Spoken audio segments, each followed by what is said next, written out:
Hey everyone, my name is Mahkia Greene. I am a filmmaker and teaching artist here in Colombia. And welcome to Frame by Frame. Thank you so much for joining. Frame by Frame is a film club started by the laid off employees of Columbia Film Society. We were super passionate about the work where film meets community and decided to create this. And this month's film was Rafiki. And I have a special guest with me, Nisi Blues. Firstly, Nisi, thank you for being here. But Nisi is a singer-songwriter, producer, and composer based in Charleston, South Carolina. So thank you so much. Thank you. Thank you for having me. I'm happy to be here. Yeah, of course.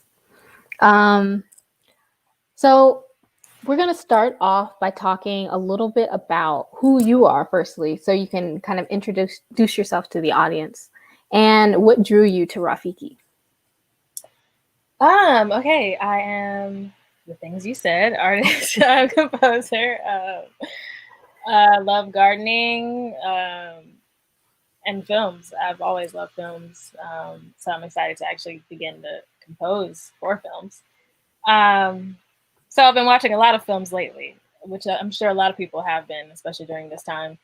But what drew me initially was I liked the cover art that I saw, and I was just kind of like, "Ooh, what is this?" And I was like, "Ooh, it's queer." Okay, and I was like, "Oh my gosh, they're dark skinned. Like, cool, finally." So that's what drew me initially into watching it. Yeah, I think the same thing for me. Like the cover art definitely, like the braids on Ziki's character, like Yeah, pink and like light blue right. and stuff. I was like, who is this? I know, And right? and then finding out it was queer, and not only queer, but like there were Black queer people, and there's like a dark skinned queer character who is the lead.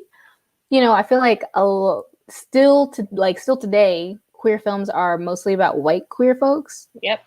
And when it's a Black queer film, a lot of times it doesn't make it into the mainstream. But Mm-hmm. you have gems like Moonlight or Right. Kiki, but even so, they're not like about non-male characters. Mm-hmm. So this was definitely like oh wow, like this reminds me of like films like Pariah or something. Like I almost see myself in Mm-hmm. this film. Yeah. And yeah. And speaking of the film itself and like realizing that it's a queer film, right? This queer film is a love story about these two young women in Kenya who are falling in love. Now, it's very similar to other queer films in the sense that, these queer characters find each other, they fall in love, they're not supposed to, et cetera, and so on. So it's Mm-hmm. very familiar in that sense. And I think it's also familiar because these two characters are Black characters, and I sort of saw myself represented. Um, do you feel that sense of familiarity with this film? Like when you were recognizing the plot or even connecting with the characters, did you feel a sense of kinship at all? Definitely. I think particularly with Ziki, I think I identify with her sort of like playfulness and her strength. I think it's strength, but also at the same time it's like naivety in a way. And I think I relate to that a lot, like just being so full of love and ready to express it, but not really thinking about, you know, I guess the negative things that could happen. I Exactly. relate to her for that, and I think that I just love how carefree she is in general. I mean, we see her dancing, we see her hair, we see like how supportive she is and how vibrant she is, like as a character. Mm. And I think I see myself a lot in her, especially like me in high school, I think. Yeah. Mm-hmm.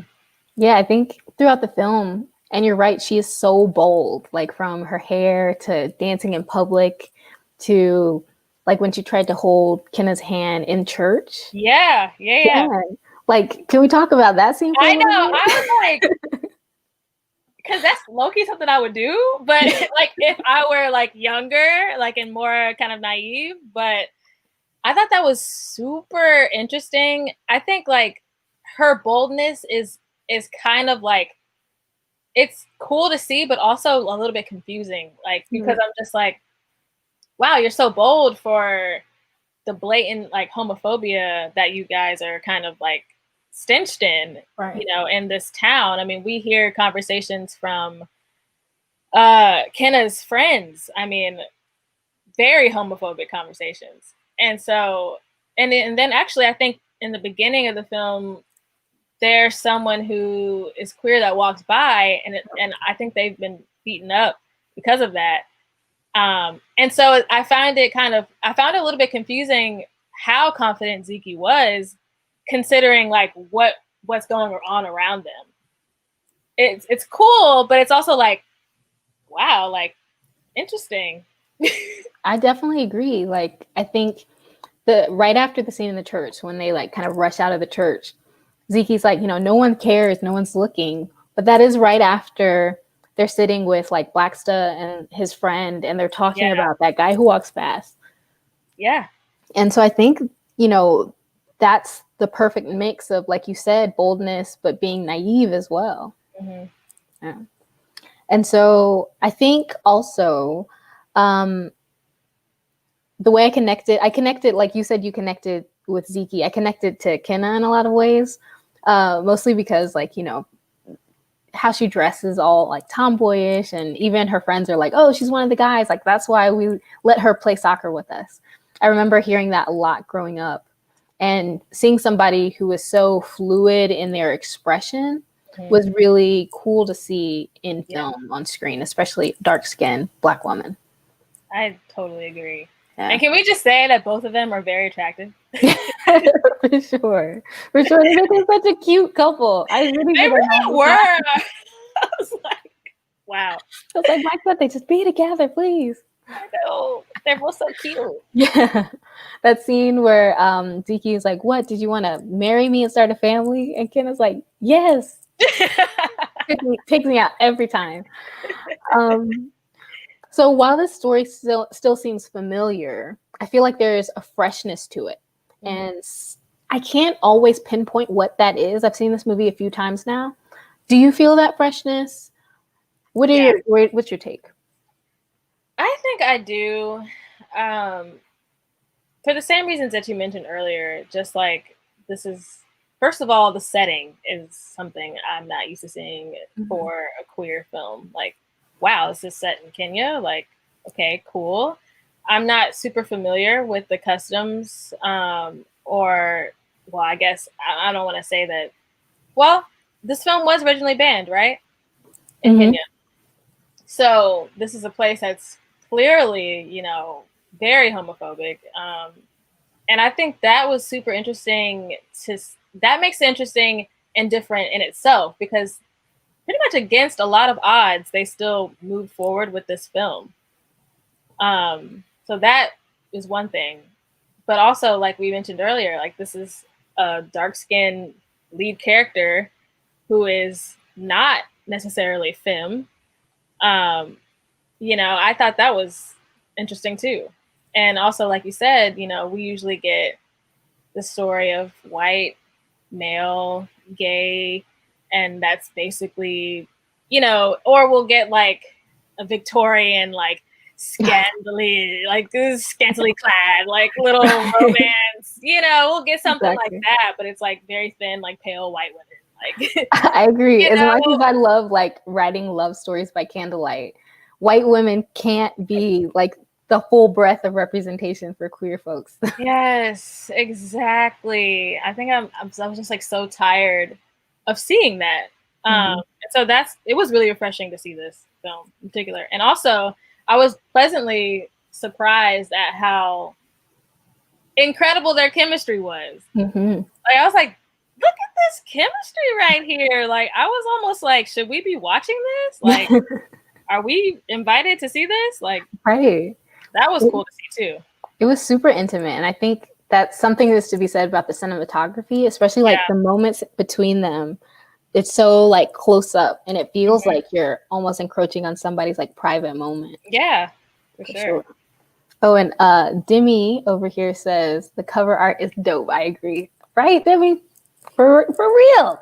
It really is. I think another way this movie, and to your point, yeah, it was banned in Kenya. And I was reading a little bit more about it because one of the things I started following after watching the movie for the first time, I started following the story of it because it wasn't, because it was banned in Kenya, it wasn't able to get nominated for the Oscars, for the Academy Awards, because you have to Wow. play in your home country in order for it to be nominated at all. Uh, So the director like filed a lawsuit and said that like the band, was against her artistic expression, and they temporarily lifted the ban for like 7 days. mm. And it was like sold out screenings all over Kenya, and I think it outplayed Black Panther at the time. Isn't that wild? Whoa, I did not know that. Yeah, and I wonder what that interest is from. Like, is it like, ooh, the forbidden movie? I wonder what this is Yeah, about. Or do you think people were like genuinely excited to go see this film? I think it's probably both Mm-hmm. for sure. Like, what was that movie that came out here that people were like? There was a movie here that was like that. People were Yeah. like, I just want to see it because that movie that was banned. I forget, but it has something to do with like Russian government and like, or not Russian government, but North Korean government. It was a comedy. Oh yes, I remember that movie. But people just wanted to see it because it was like, sketchy or whatever. Exactly. I Yeah, think the that, story yeah. behind it. Exactly. I think there was probably a mixture of both. Like, who wouldn't want to see why a movie was banned? You know what I mean? Exactly. Yeah. The Interview. Yes. That was The name. interview. The interview. Did it have? Was it a James Franco, Seth Yeah, Rogen it was. film? Yeah. That's who it was. That's who it was. Gotcha. Yeah. Oh. So I think also something that plays into like getting back on the track of the freshness of this film. I think something that plays into the freshness is like it's almost set up like a Romeo and Juliet story. Right. In the sense that they're from like rival houses, right? Their fathers are going against each other politically. They're from different socioeconomic backgrounds. Like Kenna's dad owns like a shop, and Zeke's father is like this wealthy, well-to-do man. We see like that giant parade going past, saying "Okini for president," or and I think in Romeo and Juliet they're separated by death in the end, and I think in this, for a while they're separated by distance. When Zeke's parents send her to London, but they're reunited at the end, and I think that breaks up the they call it barrier gaze, like the trope of like queer people dying or being fatally punished in film and media in order to drive a plot point. I think this director handles the fact that homophobia and violence exists in this place, but allows our characters to have a happy ending, if not an ambiguous one, Yeah, for sure. And I thought it said a lot that they kind of showed Zeke's hand on Kenna's shoulder and how vibrant her nail polish was. I thought that was like, I think that spoke volumes to me. It was just like, there's still color, For sure. I like that a lot. I like that whole scene. Yeah, because I wonder why we don't see Zeke's face. I know, right? I thought about that too. I was like, what? Maybe the nails was just enough. Like, let us know. Like, Zeke's still Zeke out here. Like, exactly. He's still vibrant. So. Yeah. Despite all odds, despite being shipped off, despite being attacked, she still keeps this color in her life. Yeah. And Kenna still has those eyes for her, Yeah, and actually a similar thing happened. I want to say this was the day. Well, it's the scene after. I don't know if it's the day after, but it's the scene after Kenna's mom like has all these church people praying over her, which was like a lot. But after that, I remember seeing Kenna walking out of her house with these vibrant colors on. I thought that was cool too. I was like, wow, like she's out here still, it's almost like it couldn't kill her spirit. That's kind of like what I took from it. I definitely agree. Yeah, the color palette in this film is very vibrant. Like, I remember reading something about the director wanting to portray Kenya as a very vibrant place, and Nairobi as a very vibrant place. Mm-hmm. But we see a lot of like soft pinks and blues Mm-hmm. and purples, especially when we see scenes with Kenna and Zeke together. Mm-hmm. Do you think this color palette serves a purpose? And what do you think it means? I think it does. I think it serves a purpose for sure. I think for some of the reasons I mentioned, like as far as I think this love is just colorful and vibrant. I mean, just witnessing it was very like it just makes your heart flutter. You know, I think it matches like the feeling that watching the romance gives us. Mm-hmm. And also it does add sort of a new look or a new I think people when they think about Kenya, they just think about, you know, trees, animals, whatever. But which is beautiful. But seeing all these colors and then those club scenes, I think people don't see enough of that. And I thought that was really cool. I mean, Yeah, even in that club scene, they got like there's paint on them. There's like neon paint and like all these colors everywhere. I think that was cool. yeah. I definitely think the director wanted to show like how like we see robust cities in Kenya, like we see the club Mm-hmm. scenes, just like you said. Like I think she was like doing a lot to defy stereotypes too of this For sure. of this country. Mm-hmm. Yeah. Definitely. And I think too the colors. Every time I see scenes with Kenna and Siki together, it seems very like fairy tale like. It does. Like we've been transported to a different world, you know? Mm-hmm. And I think too the colors are, or a lot of times when they're interrupted or something, it's by like a harsh color. I watched it last night again, and I noticed when they're at the club sitting together with Blacksta, or they're at the kiosk sitting outside, but there's music Mm-hmm. playing and stuff. There's like this harsh red light behind them as they're yelling slurs at the guy who walks past. Mm. And then when they're found out in the van, um, the town gossip, she's carrying this like really bright light, and Yeah. it's sort of like breaking up all of this like pastel pink and Mm-hmm. beautiful faint blue. And I wonder if that's to like if that's something, if that's meant to be there, if I'm just looking deep into it. No, it probably is. Actually didn't even notice that, but that's Yeah. a really cool observation. Yeah. And I think too, um, it's interesting that it seems so fairy tale like because they're that promise they make to like be something real, Right. and that promise of wanting to be something real almost is like goes against this fairy tale they're making for themselves here in this place where everybody else is trying to remind them what actually is real in the here and now, you know? Yeah, that's a good point. Yeah, Yeah.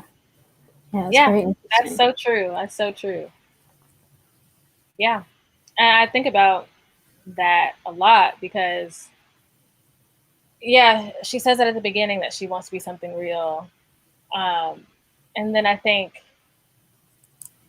think there's a moment where Kenna is talking to Blackstuff and she kind of is like imagining that she's talking to Zeke. Hmm. And she's like, yeah, I wanna be something real. And I think she forgets for a moment that she's like talking to Blackstuff. And he's just kinda like, what? What are you talking about? Yeah, And that moment is almost like you're being taken out of the fairy tale when he says that. It's like the record scratch. And it's like, oh, exactly. but this is real, even though she's mentioning the word real. Mm. That's interesting. Yeah, that's a really good point. Like he breaks up that fairy tale. He's like, isn't this real? Like, isn't it? Yeah, yeah. And to that point, like when they say, we want to create something that's real, or promise will be something that's real. We won't be like the people down there. What do you think they mean by that? And do you think they like achieve that in the end? It's a good question. I think I think what she means by real is just who they authentically are. Mm. Like because there's no lighting in here. But I think she means like who they authentically are. And I think she almost views like everyone in that area as like people who are they're just kind of going with what they're supposed to be going with. so essentially fake. I think that's what she means by that. Mm. But I'm interested to hear your take on that. No, I definitely agree. I think like they're chasing this authenticity, right? When everybody else seems to be like falling into that, you know, oh, good Kenyan girl, be a good Kenyan girl, or different sort of like roles almost. Like her dad's the politician, her mom's the Yeah, Christian, the yeah, school teacher. Like you have Blacksta who's like the flirt, or you know, there's right. all of these like very like like very rigid labels on all of these people, and I feel like they want to break away from that. Yeah, for Yeah. sure. And the mom, I feel heartbroken, like kind of watching her the second time Mm-hmm. I watched the movie. I was like, I just feel like she's going through so much, but nobody, either she just doesn't feel like she can talk to anybody, Mm. or nobody understands. Um, Either way, it's so sad. Like we only see her in what looks like kind of like a state of like sadness or depression. Mm. I mean, she's just in the house. Kenna brings her food. So Kenna's kind of like a caretaker almost, essentially. I feel like to her mother, and sort of like the bridge between her father and her mother. But I thought that was interesting how I think this is after a lot of the town people like attack them, and the dad gets her out of jail. The mom just kind of turned the whole conversation onto everything that she's been dealing with, and Mm-hmm. just like blasted it at the dad. And I was just like, here we see this woman. Like, I think that's when I kind of understood like her motive in a way. I Mm. think she just operates in a lot of fear. I mean, she's very fearful of what people have said about her, and I think she mentions that that everybody in the town like blamed her for the divorce. Yeah. And then she also talks about, not in that argument, but she also talks about how she's not very fulfilled at her job as a teacher, and so this person is kind of in a way silenced, isolated. It does not have fulfillment at all. Mm-hmm. And then we see her daughter, who's like, clearly a change has happened in her. She's happier than she's ever been. Yeah. And and then we have the mom, who's like in no way happy with her life. And I think that plays a lot into how her mother responds. Like, aside from the homophobia, I think that has a lot to do with it. And it made me so sad. It did. I think that's a really good point, and something I don't think I really noticed. I mean, I watched it again. I watched the movie again recently, yesterday, and I think that's a really good point you made about like we only see the mother in a sort of state of like despair or taking care of others, you know, Mm-hmm. when she's at the church and everybody's congratulating, you know, the father or her ex-husband for their new child. And she's like, wow, you couldn't have told me this. Like she found out there with everyone there. I know. That was sad. It really was. And it makes kinda, me feel like sympathy for her, you know? I totally felt sympathy for her. And it was just that what's that woman's name? The town gossip, Lord. Mama, I forget her name. Mama something. I have this written down somewhere. I left my notes in the room. But she was so annoying and aggravating. But like she just took so much joy in that. Like when she goes through the line to like congratulate, when people are going to congratulate them and the new baby and all that, like we see her come up in the line after she's clearly been like devastated that she's finding this out in front of everybody. Mm-hmm. And then the town gossip lady is just like, oh, congratulations. I got so pissed when I saw that. I was like, it's like, just turn the pot. Yes. Thank you, Taurus. Oh, yeah, Mama team. Yes. Oh my gosh, she got on my nerves. I think we all know a Mama team. Low yes. key.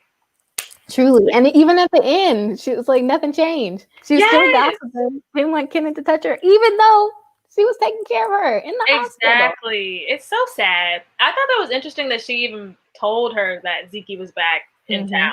I was like, I'm so shocked you're even mentioning that, considering how much you seem to hate pretty much everybody. You know? Yeah. Ugh. Did she like genuinely care that Zeke was back, or was she just trying to stir the Right. pot some more so she had something to Right. on to? Exactly. Ugh. Oh, there's a question from Demi. Did y'all find anything about the story or anything about the story in the film that might be different from the Black queer American experience, or are there a lot of parallels? That's a good question. That is a good question. I think in the sense of like, of course, there's homophobia in America as Right. well, so it isn't banned like it is in Kenya. So I feel like the stakes were a lot higher in this film than they are in other films. But I definitely think there were a ton of parallels in the sense that these two adolescents were sort of discovering themselves for the first time. I think a lot of parallels can be drawn to that. I also think that in films, a lot of in the Black queer American experience, there's also racism that's involved. And I feel like because of the sort of homogenous nature of Kenya, at least when it comes to race, there might not be that same issue, but I might not know for sure. Yeah. Yeah, I wonder if that does have a role to play in it at all.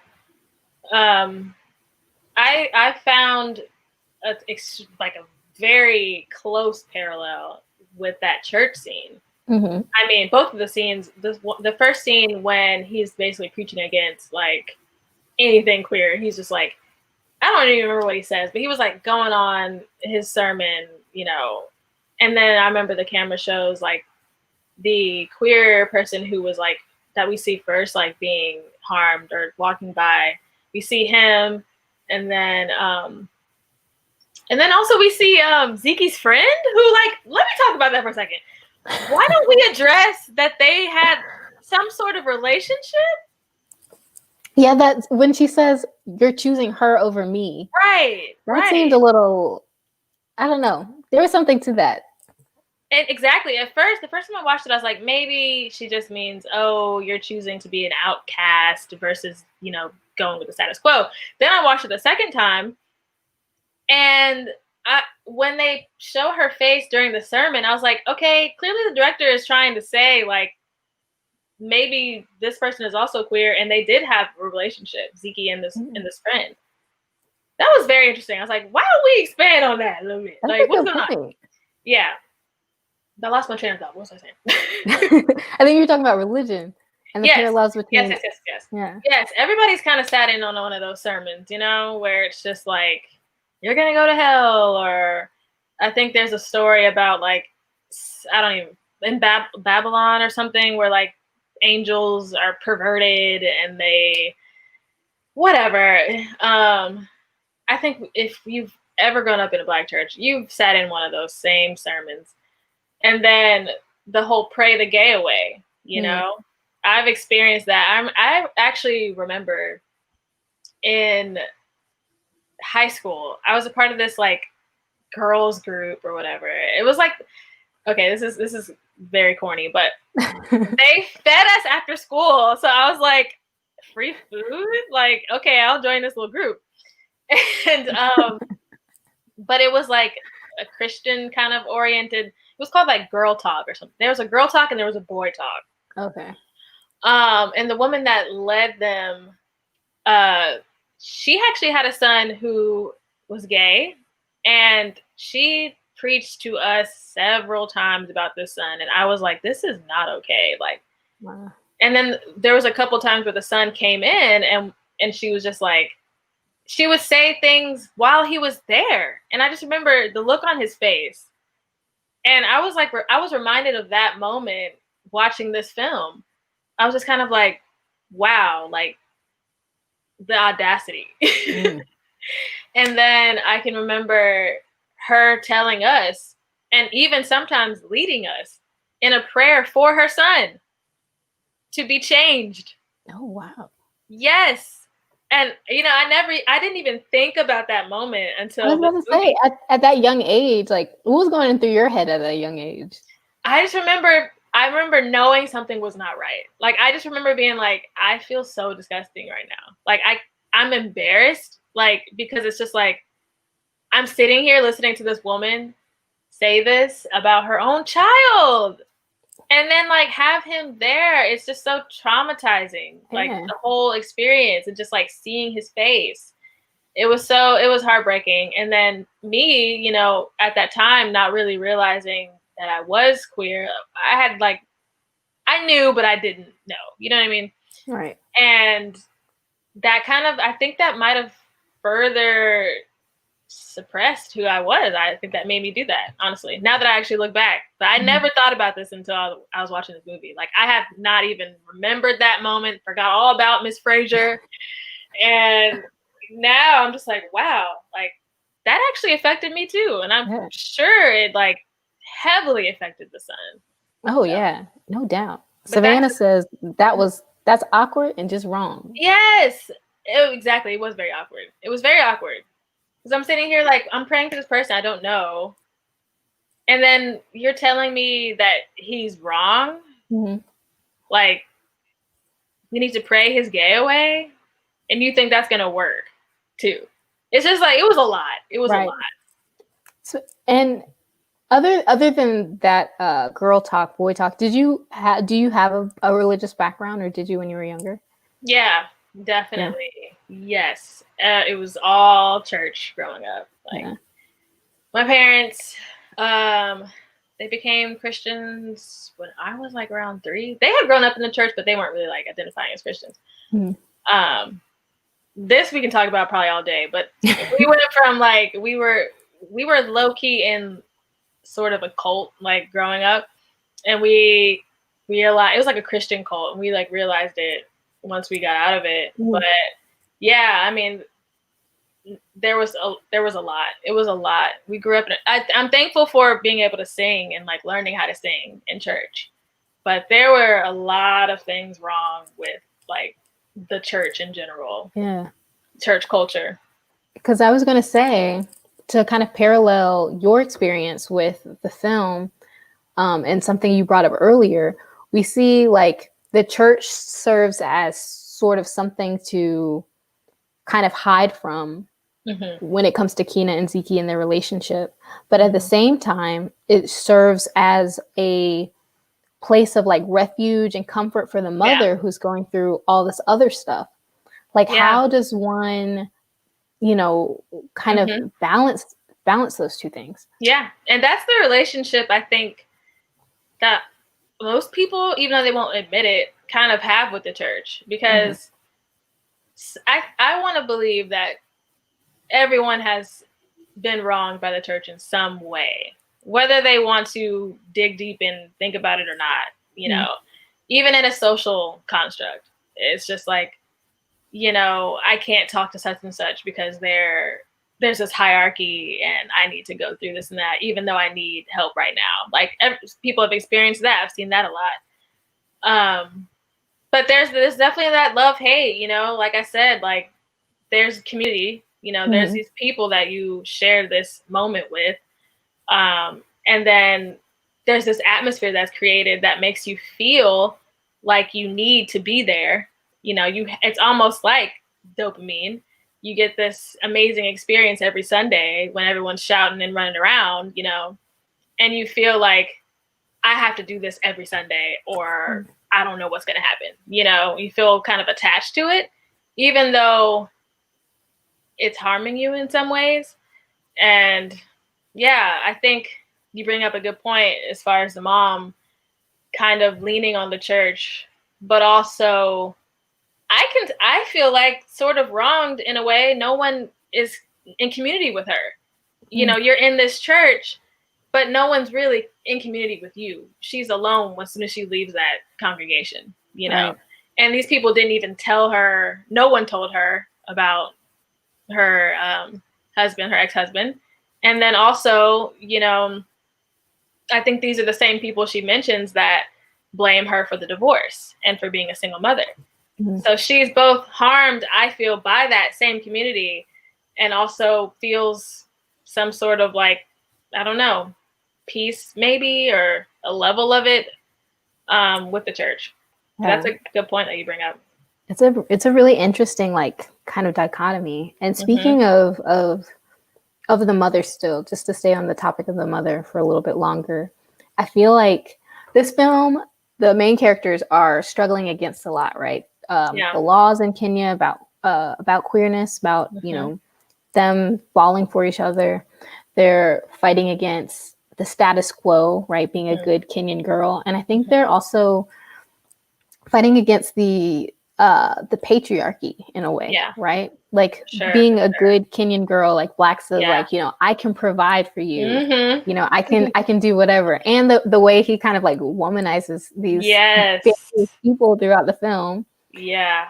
The mother is sort of like, I think people blame her for the marriage not going well because maybe she never had a son, because when the Mama Atim was telling Kenna that like her dad was about to have a baby boy, she's like, oh yeah, you know? Yeah, you're right. You're right.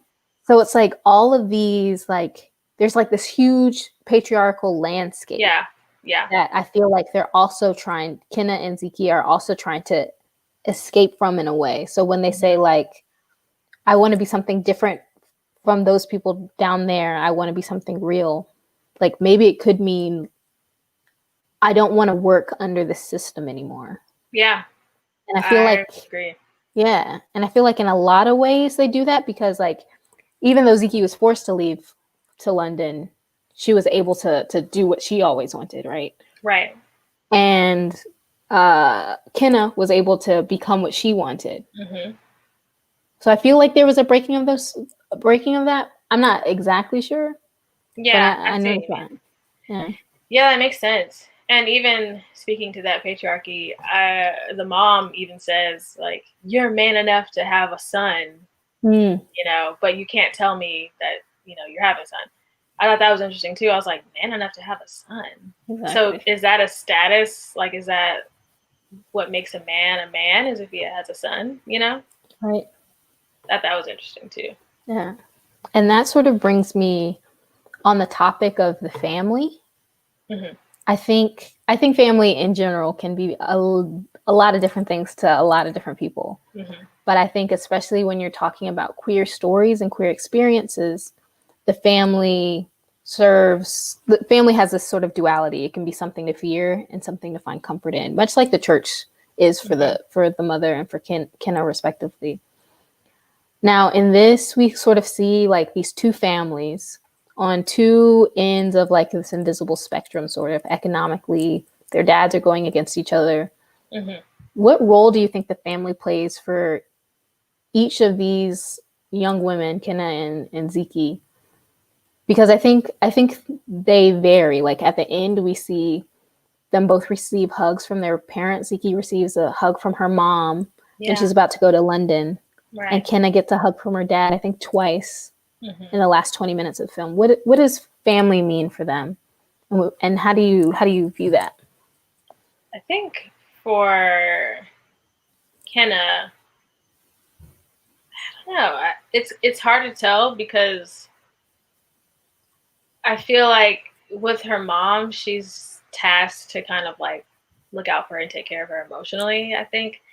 But with her father, I think she really looks up to him for some reason, that she really looks up to him and really values him in her life. Maybe that has to do with his support for her or something. But Kenna's father and Zeke's father seem totally different. I mean, when Kenna's father comes to pick her up, he hugs her immediately. Like, you know, that's one of the first things he does.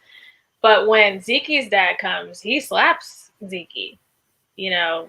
So it's interesting to see that with that backdrop of patriarchy, because you kind of expect the father to be more like iron fist. But the mom is like I don't know. We see kind of a softness from Ziki's mom for a moment there too, where she lets Ken in the house after all that, and she consoles Ziki, but she still says no as far as letting her stay there.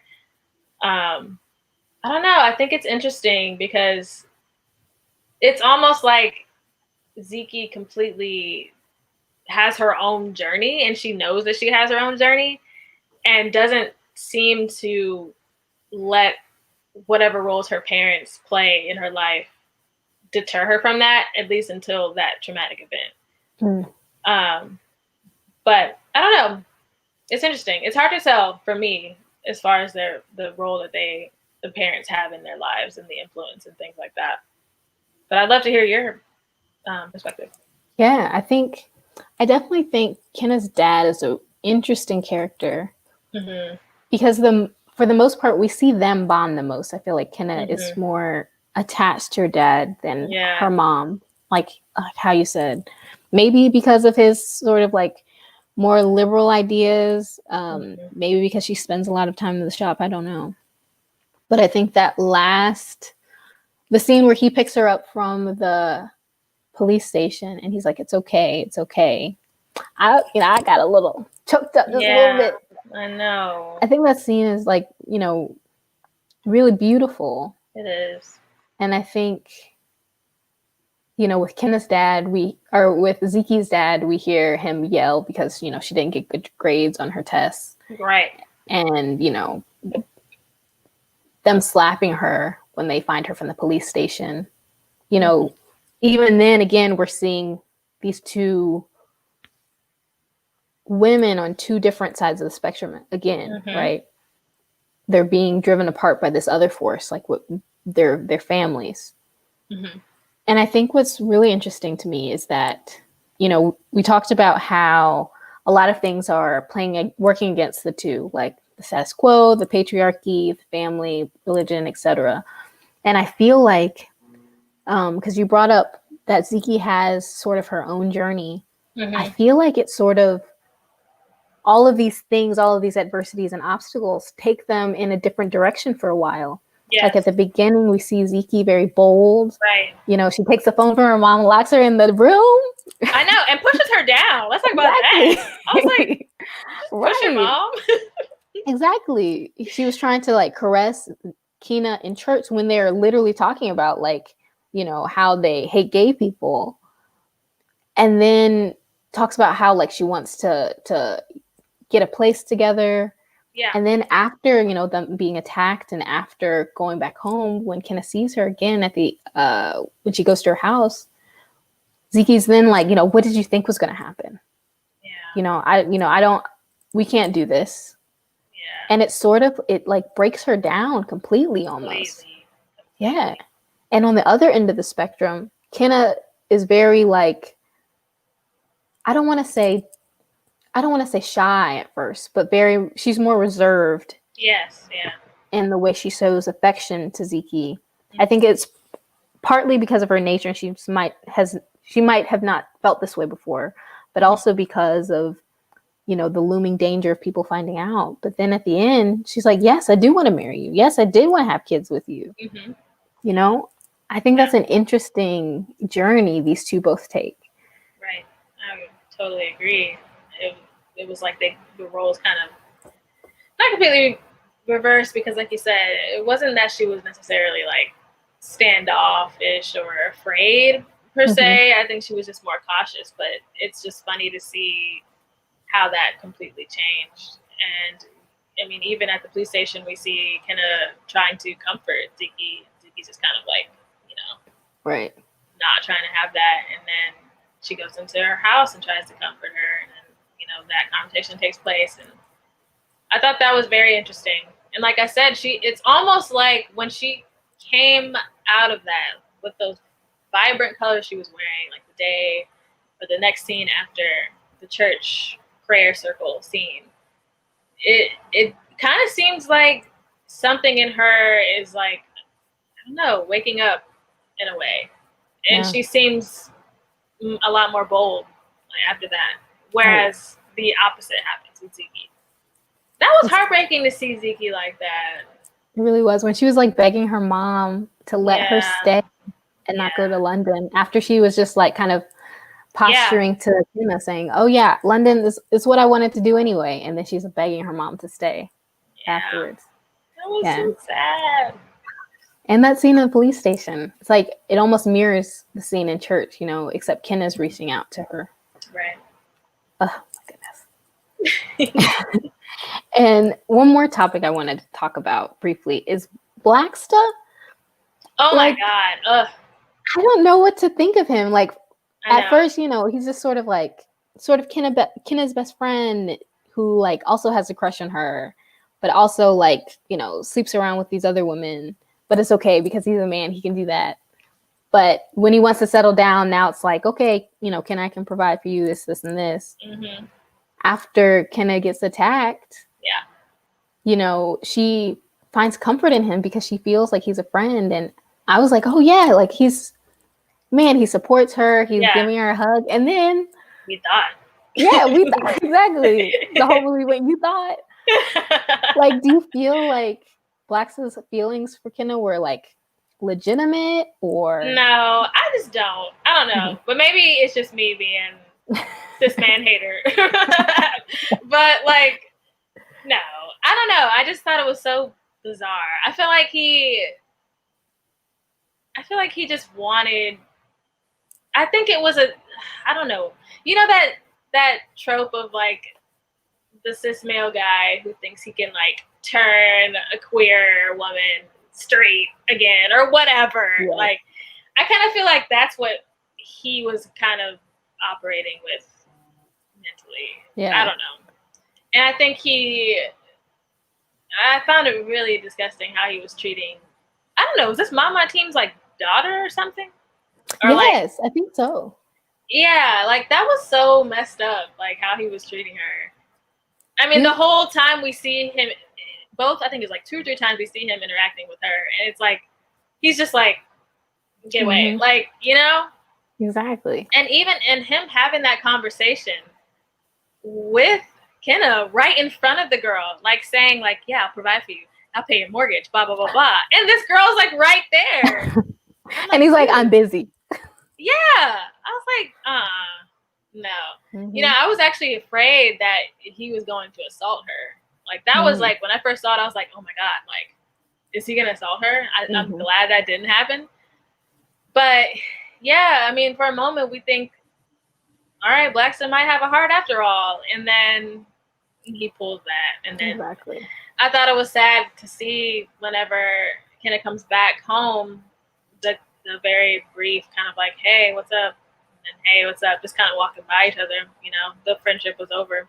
Exactly. You know. Oh, Elizabeth has a question.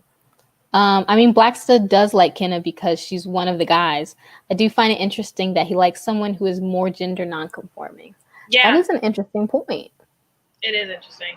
Yeah. That's why I was kind of like, is this a situation where he's just trying to like turn her into this feminine type of person?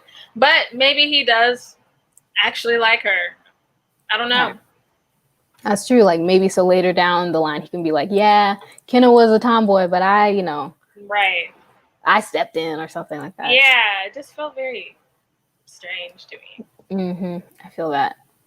And I think too, I don't think folks talk enough about Mama Akeem's daughter. I forget her name. I don't remember her name. Do we know her name? Do we learn her name? I don't know. And I think that says something because if we don't know her name, because she's often forgot about by Blacksta and often like ignored by him, right? Even though she's trying to like vie for his attention to the point where she starts to become jealous of Kenna and their relationship.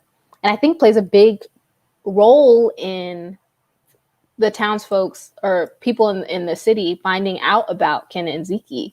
Because I think there's a scene where she goes up to Zeke's old friends and starts talking to them, like after Kenna and Zeke run off together. Yeah. And it's like she's, you know, as much as I disliked her character for doing that, she's being affected by this kind of patriarchal landscape as well, like by Blacksta.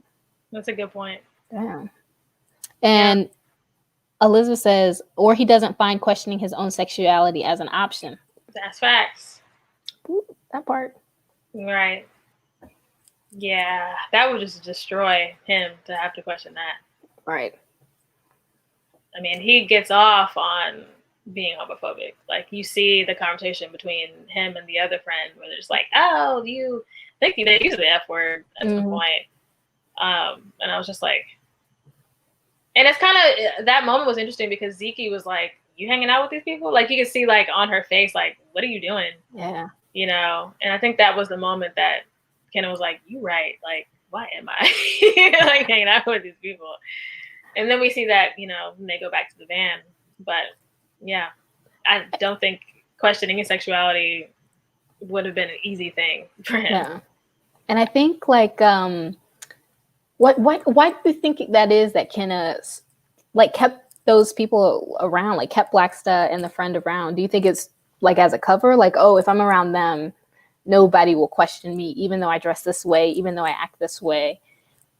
Maybe use them as a cover. Maybe it's possible, because I remember the mom even brings up Blacksta at one point, because I think I found it interesting at first whenever the mom was like, have her come over for dinner. And now that I think about it, I'm like, why would the mom want her to come over for dinner, knowing that that was the rival's daughter? Right. It was like, were you getting something out of that, like on the low? And then, but she brings up Blacksta, and she's like, you're acting so different. Are you seeing a boy? And she's like, you better leave that Blacksta alone or whatever. And, you know, of course, Skinner doesn't really correct her. And at that moment, I did think maybe it is sort of like a safety net for her. She can kind of like play that in a way. Right. And like you said, like for safety, you know?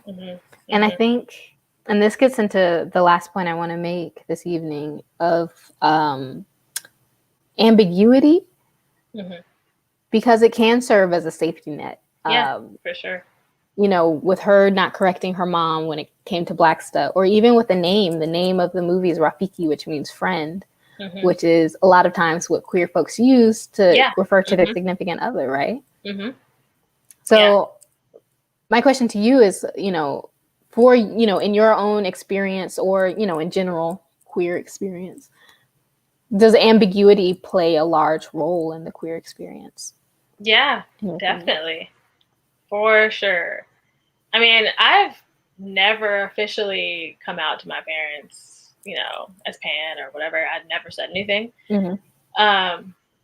But there have been a lot of times where I was definitely not dressing femme at all, and they kind of questioned it. And I was just kind of like, shrugged it off, never really said yes or no. And there's been like a few times where I just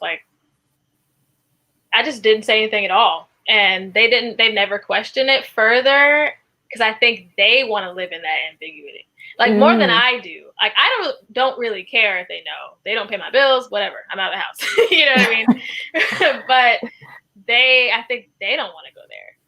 Interesting. Like parents or the folks who don't want to know, they want to live in the ambiguity. Yeah. That's a good point. I'm gonna put that on the cup. Put that on the cup. Put that on the mug. Stop living in the ambiguity, girl. Dang, that's a good point. I thought about just like busting up the Thanksgiving dinner and being like, hey y'all, I'm queer, and just see what happens. Right.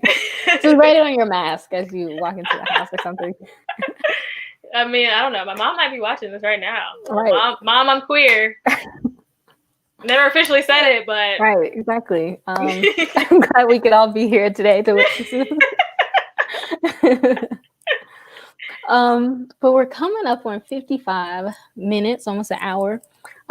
Nisi, is there any closing thoughts that you would like to share? I don't know. I mean, I would say this movie is worth watching again, because you pick up on a lot of things you might not pick up on the first time you watch it. I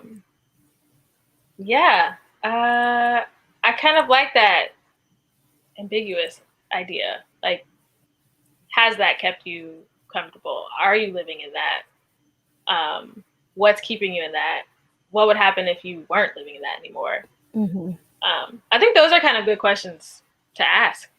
I think I'm going to ask myself that too. For sure. That's kind of what I kind of get out of that a little bit, out of the film. Now that we had this conversation. Yeah. And it's definitely worth a watch. Like, like you brought up things that I had never thought about before, like sympathizing for the mom even more. I definitely suggest if you've only watched the film once, maybe watching it twice to get a different perspective on some of the characters you might have not liked before. Yeah, you brought up some really good points too that I didn't think about. Yeah. So, and then having conversation. Watch it again and then talk to your friends, like talk to your other queer friends if that's where you feel safest. Like have this conversation. Because I think there's so many conversations that could be had with them, for sure. Just from this one. Absolutely. Film. Oh, Demi says, great conversation. Thank you, Demi. Thank you. Torres says, not ma'am, I'm queer, LMAO. Mama, I'm queer. Can you pass the turkey legs, please? Mama, I'm queer. So anyway, well, thank you so much, Nisi, for joining me. I appreciate the conversation. Yeah, of course. I would love to do this again. This is fun. Oh, yeah. Definitely keep you in mind. You're amazing to talk to. Do you want to plug yourself real quick so people can follow you? Oh, Lord.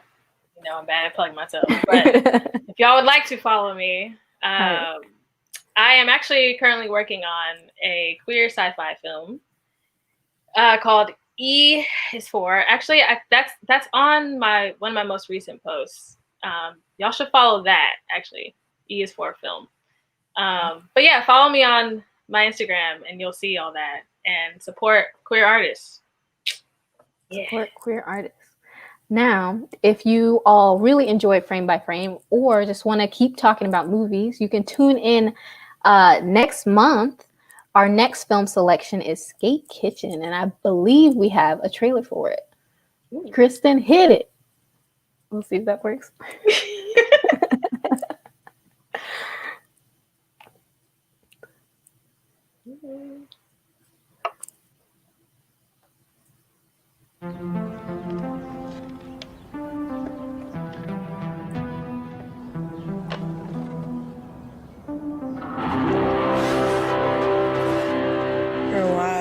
I was feeling really lonely. That loneliness you have, even in a crowded room. But I don't feel it anymore.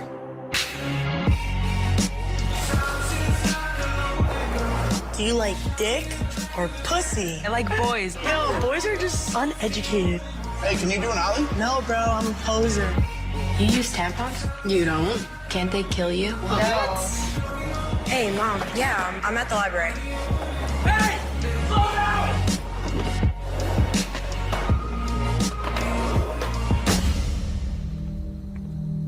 ¿Dónde carajo has estado? No more skating, promise me. You know you can stay at my house if you need.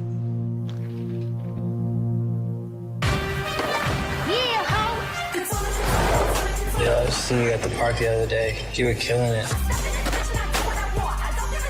Skate or die, bitch. You like? No, I don't.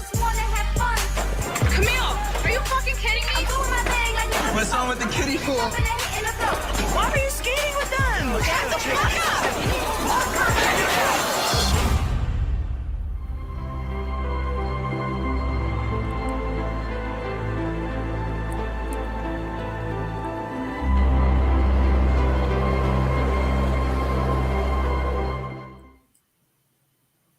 That was a dope trailer.